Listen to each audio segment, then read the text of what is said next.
Hello दोस्तों, नमस्कार। स्वागत है आप सभी का एजुकेशन मंत्रा में। दोस्तों, बात करने वाले हैं विभिन्न प्रतियोगी परीक्षाओं की लेटेस्ट अपडेट के बारे में, जिसमें स्पेशली बात होगी TGT PGT 22,000 seat, UP triple SC पेट, 69,000 शिक्षक भर्ती, तीसरी चयन सूची के नियुक्ति पत्र, एडेड जूनियर हाई स्कूल की नई परीक्षा तिथि इत्यादि के बारे में। तो दोस्तों, आपको सारी अपडेट्स यहाँ पे प्रोवाइड करेंगे। वीडियो को लाइक एंड शेयर अवश्य किया करें, इससे मोटिवेशन मिलती है। चूंकि व्यूज़ तो काफ़ी आते हैं, लेकिन जो लाइक की संख्या है वो काफ़ी कम रहती है, जो स्वयं में डीमोटिवेटिंग करना जैसा है।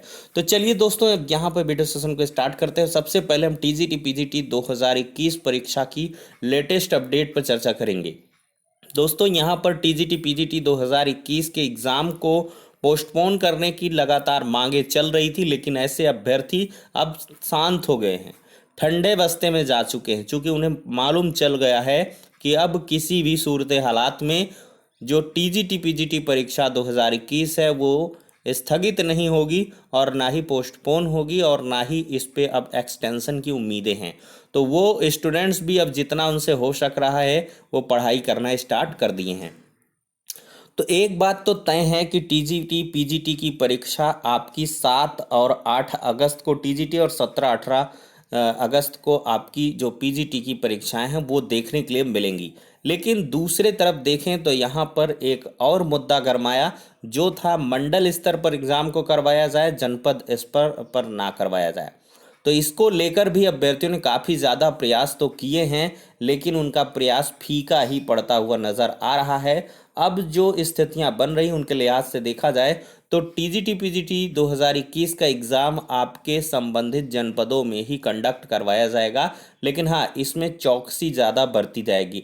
और इस पर तो मैं भी कहता हूँ कि आपको लगातार इस मुद्दे को हाईलाइट करते रहना चाहिए कि किसी भी सूरत में यहाँ पर धांधली ना हो पाए और किसी भी परिस्थिति में यहाँ पर तदर्थ शिक्षकों की मिली भगत से यहाँ पर आपको नुकसान ना मिलने पाए। क्योंकि बहुत सारे ऐसे तदर्थ शिक्षक हैं जिनके जो स्कूल कॉलेजेस वगैरह हैं सगे संबंधियों के हैं और मैनेजमेंट कोटे के आधार पर उन्होंने यहाँ पर नियुक्तियाँ पाई थी। अगर ऐसे अशासकीय सहायता प्राप्त स्कूलों में आपके सेंटर या इर्द गिर्द सेंटर में मिलते हैं तो उनसे आपको दिक्कतें देखने के लिए मिल सकती हैं। और हमेशा से हम चाहते हैं कि योग्य और प्रतिभावान छात्रों का ही सिलेक्शन हो, जैसा कि 69,000 शिक्षक भर्ती में भी आपने देखा होगा कि इसी प्रकार की बुनियाद पर हमने कार्य किया है।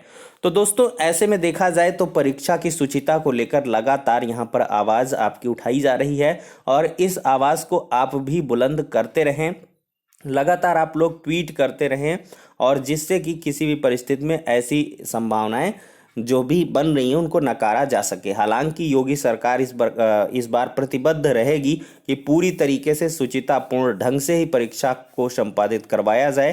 हालांकि योगी जी के पूरे तरीके से इंस्ट्रक्शंस हैं कि जो भी भर्तियां होंगी आगामी 6 महीने में, उनमें पारदर्शिता को सबसे ऊंचे पायदान पे रखना होगा और किसी भी सूरत में यहाँ पर जो नकलची हैं या कह लें जिनका पौवा है उनको सिलेक्शन नहीं मिलना चाहिए।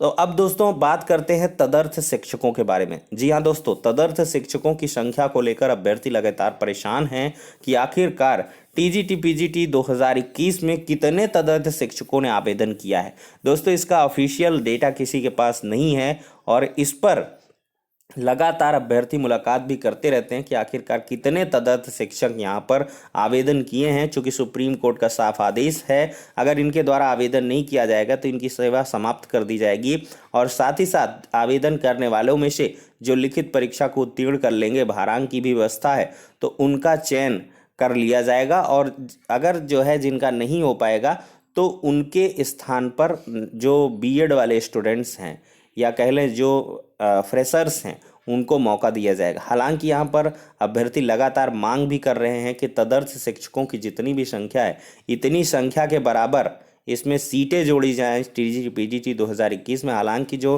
Total number of vacant seat हैं वो 27,000 के करीब दिखाई जा रही हैं और उन पर ये चीज़ें गर्म हैं कि उन सीटों को जितनी भी तदर्थ शिक्षकों की संख्या है उनसे जोड़ करके यहाँ पर लाया जाए, जिससे कि जो आम स्टूडेंट हैं उनको किसी भी प्रकार का नुकसान ना होने पाए।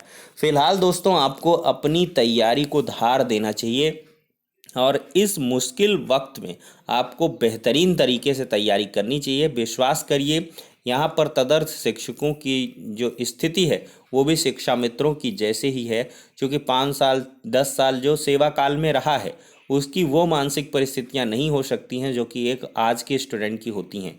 तो इस वजह से आपको बेहतरीन तरीके से तैयारी करनी चाहिए। और यहाँ पर आपको दिखाना चाहेंगे दोस्तों कि प्रदेश के 16,000 तदर्थ शिक्षकों की सेवाओं पर संकट आ चुका है।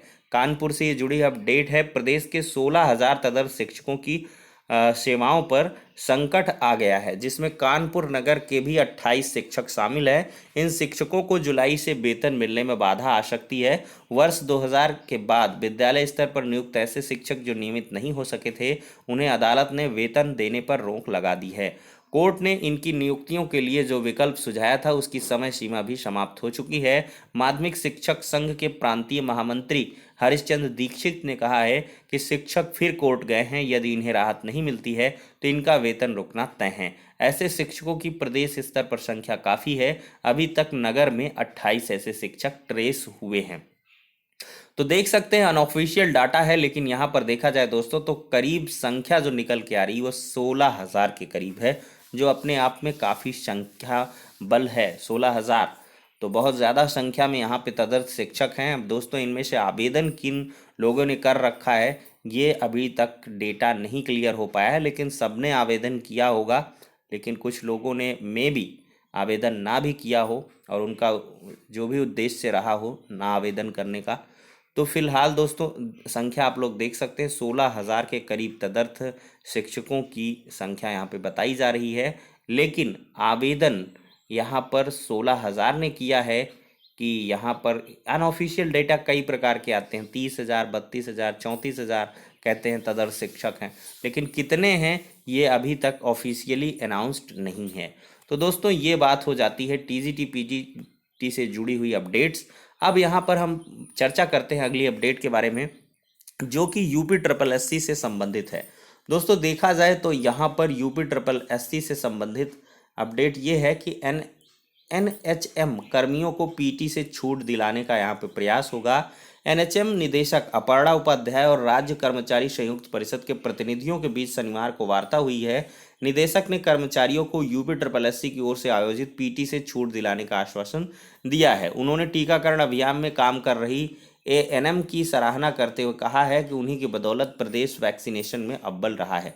तो यहाँ पर दोस्तों इनको PT से छूट भी देखने के लिए मिल सकती है। अब दोस्तों बढ़ते हैं अगली अपडेट 22,000 के संबंध में। देखिए, योग्यता को ना करे लाचार, 22,000 सीटों को 69,000 शिक्षक भर्ती में जोड़े सरकार। माननीय उच्चतम न्यायालय के आदेश का सम्मान करे, 1,37,000 रिक्त पदों को भरे सरकार। यहाँ पर कल की डेट में 12 जुलाई को महाधरना देखने के लिए मिलेगा। SCRT प्रांगण पहुंचो, योग्यता का सम्मान दिलाओ, 105 नंबर वाला बेरोजगार नहीं रहेगा, शान से नौकरी लेगा। 12 जुलाई 22,000 जितते आ सको। यहाँ पर आज की डेट में भी ये जो लाइव तस्वीरें हैं दोस्तों यहाँ पर देख सकते हैं। आज भी धरना प्रदर्शन जारी रहा है और इन भर्तियों को कहीं न कहीं हटाया जाता है और फिर इनको कहीं न कहीं स्थापित किया जाता है। तो ऐसे में ये अभ्यर्थी अपना संघर्ष लगातार करते हुए देखते चल रहे हैं। देखें, लाखों सीटें खाली हैं फिर भी क्यों लाचारी है। 22,000 सीट्स हमारी हैं, ऐड 22,000 इन 69,000 ओनली।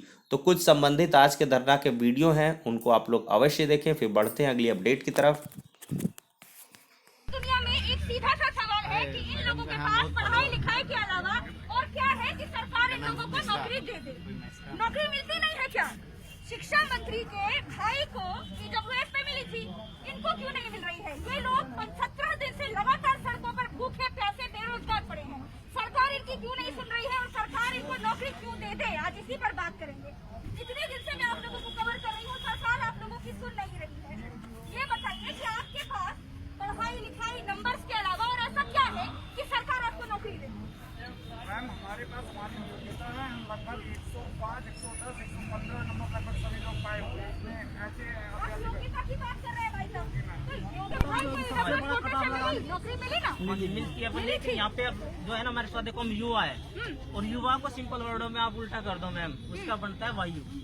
अगर वायु का वेग इतना तेज होता है ना उसके भाव में सब कुछ भाग जाता है मैम। तो उसी तरह से हम 2022 में ही होगा हमारे साथ अन्याय होगा, क्योंकि हम भी मैम एबल हैं, हर तरह से कट ऑफ पार किए हैं उसी तरह हम भी हवा में बहा देंगे मैम सबके सबको, ठीक है, बिल्कुल एकदम कर देंगे। वो वायु का मैं बार बार कह रहा हूँ कि आप युवा को उल्टा कर दो, उसका बनता है वायु, और वायु के सामने कुछ नहीं टिकता। तो आप 69,000 वालों में से 22,000 लोगों को जो अलग किया गया, तो उसमें क्यों सरकार सुन नहीं रही है? आप लोग तो योग्य हो, आप लोगों की मांग है, तो बिल्कुल जायज मांग है, कहाँ कमी रह जा ये रही है? मैम आप भी देख लो, कई दिनों से 17 दिनों से लगभग हम यहाँ पर बैठे हुए हैं, कोई हमारी सुध नहीं ले रहा है, क्योंकि पता ही नहीं भी है मैम, क्योंकि हम बार बार आंदोलन कर रहे हैं लेकिन सुना नहीं जा रहा, क्योंकि हमारी एकेडमिक कम है, नंबर तो हम लेके बहुत आए हैं, तो हमारी एकेडमिक बहुत ज्यादा कम है, इसलिए हम बाहर हो गए हैं। तो इसलिए एकेडमिक के कारण मैम हम वापस हमारा सिलेक्शन आपको मेरे बाप में नौकरी देनी ही नहीं है तो क्यों हमसे 100 टेट की परीक्षा करवा रहे हैं? मत करवाइए, इसे तो बिहार सरकार है वो जो पूरे पास हुए लोगों को नौकरी दे दिया और हम बड़े होकर के ऐसे ही बेरोजगार बन के घूमेंगे। तो दोस्तों यहाँ पर 22,000 सीटों पर निर्णायक मोड़ आ चुका है। आप लोग भी चाहें तो कल की डेट पर यहाँ पर इस महाधरने में सम्मिलित हो सकते हैं। अब दोस्तों 69,000 तीसरी चयन सूची के नियुक्ति पत्रों के संबंध में चर्चा करेंगे। दोस्तों महानिदेशक विजय किरण आनंद जी के आश्वासन के बाद से फिर अभ्यर्थी यहाँ पर सुस्त हो चुके हैं और कहीं ना कहीं इनको एक्टिव होने की आवश्यकता है। एक ट्वीट भी इनसे नहीं किया जाता है, तो ऐसे में मैं कहूँगा कि मत यहाँ पे जो है आप लोग जो है आलस्य करिए, लगातार ट्वीट्स करते रहिए जब तक आपको नियुक्ति नहीं मिल जाती। फिर इसके बाद आराम से एंजॉय करना, जॉब करना, टेंशन नहीं लेना है। लेकिन ट्वीट कम से कम दोस्त किया करो, अपने लिए तो कम से कम ट्वीट करो। 6,000 की आपकी संख्या है, कम से कम 50,000 तो ट्वीट करो। कम से कम 10-10 ट्वीट आपको एक दिन में करने होंगे, तब जाके कुछ काम बनने वाला है दोस्तों। तभी जल्दी से जल्दी यहाँ पे नियुक्ति पत्र मिलेगा। आप यूपी गवर्नमेंट को करिए, योगी आदित्यनाथ जी को टैग करिए और कुछ चर्चित समाचार पत्रों को करिए कि यहाँ पे भैया जो काउंसलिंग है वो करवा ली गई और नियुक्ति पत्र के लिए कुछ अता पता नहीं है, बस ये कह रहे हैं व्यस्ततम शेड्यूल है, जैसे ही मिलेगा उनको। इस तरह तो मुख्यमंत्री साहब के हमेशा से व्यस्ततम शेड्यूल रहने वाले हैं। तो क्या आप लोग ऐसे ही बैठे रहेंगे? तो आप लोगों को लगातार दोस्तों प्रयास करना होगा। विद्यालय भी खुले हुए हैं, प्रशासनिक कार्य जारी हैं, तो आपको भी उनमें प्रतिभाग करना है, उनमें सहयोग करना है। और सबसे बड़ा लॉस तो आपका है, एक दिन का मतलब हज़ारों का नुकसान। तो इस वजह से आप लोगों को संगठित रह के अपनी आवाज़ को बुलंद करते रहना है। और यहाँ पर कोई ऑफिशियल जानकारी निकल के नहीं आ रही है कि कब तक आपके नियुक्ति पत्रों का वितरण होगा। सब कुछ यहाँ पर ठंडे बस्ते में ही दिखाई पड़ रहा है, तो इसके लिए आपको जागृत होने की आवश्यकता है। और अब बात करते हैं एडिट जूनियर शिक्षक भर्ती नई तारीखों के बारे में। दोस्तों यहाँ पीएनपी के विश्वसनीय सूत्रों के अकॉर्डिंग जल्द ही यहाँ पर मीटिंग होने वाली है और इसके संबंध में रिमाइंडर भेजा जाएगा। और एडेड जूनियर शिक्षक भर्ती ही अब बची हुई है जो कि रडार पर है और जिसकी जो परीक्षाओं का ऐलान है वो शासन स्तर से होना है। और जल्द ही आपको नेक्स्ट वीक में यहाँ पे खुशखबरी देखने के लिए मिल सकती है एडेड जूनियर शिक्षक भर्ती परीक्षाओं को लेकर। और ये परीक्षाएं चूँकि व्यस्ततम शेड्यूल काफ़ी अगस्त में रहने वाला है, तो ये आपको परीक्षा सितंबर माह में ही देखने के लिए मे भी मिले। फिर भी देखते हैं क्या कुछ होता है। फाइनली यहाँ पर प्रपोजल भी नहीं तैयार है, लेकिन यहाँ पर रिमाइंडर भेजा जाएगा और साथ ही साथ जो मीटिंग होने वाली है उसमें स्पेशली एडेड जूनियर शिक्षक भर्ती का मुद्दा उठाया जाएगा। और आधिकारिक रिसोर्सेज के अकॉर्डिंग ये कहा जा रहा है कि बहुत जल्द ही तिथियों का ऐलान हो जाएगा। पीएनपी सचिव ने भी ये कहा है कि हम भी पूरी तरीके से प्रयासरत हैं कि एडेड जूनियर शिक्षक भर्ती और यूपीटीटी के विज्ञापन पर जल्द से जल्द यहाँ पे कार्य हो। तो फिलहाल के लिए सारी अपडेट्स हो जाती हैं दोस्तों। वीडियो सेशन काफ़ी लंबा हो चुका है, लेकिन बहुत सारी अपडेट्स को एक साथ यहाँ पे डिस्कस किया है, तो इस वजह से थोड़ा सा लंबा हुआ है। इसके लिए I am sorry. Next video में मिलते हैं।